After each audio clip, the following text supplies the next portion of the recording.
চলুন দেখা যাক মাইশা আজকে সকালের নাস্তা কি দিয়ে করছে। এই যে দেখুন রুটি, এই পাউরুটি বের করে নিচ্ছে। আর এখানে কিন্তু মাইশা সেই করে ডিমটা ফিটিয়ে নিচ্ছে। এখন সকালের নাস্তা খাবে এই ডিম রুটি।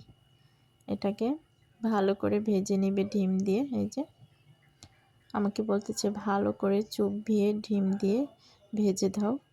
তাহলে দেখুন এই যে একা একাই ডিম ভেঙেছে। আর তাওয়াতে দিতে পারছে না, এখন আমাকে ডাকছে।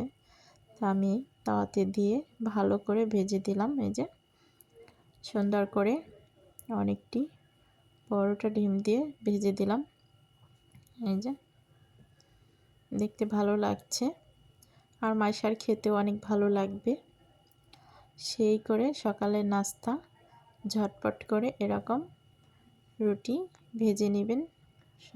আর এখন শীতকাল, বাচ্চাদের উঠেই অনেক খিদা লেগে যায় তাড়াতাড়ি করে। তার জন্য আমি এরকম রুটিটা এনে রেখেছি, জানি মাইশা ঝটপট করে খেতে পারে। এই যে খাওয়া শুরু করে দিয়েছে।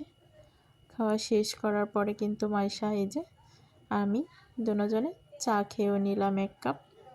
মাইশারটা রয়ে গেছে, মাইশা এখন সেই করে খেয়ে নেবে একদম ঠান্ডা করে।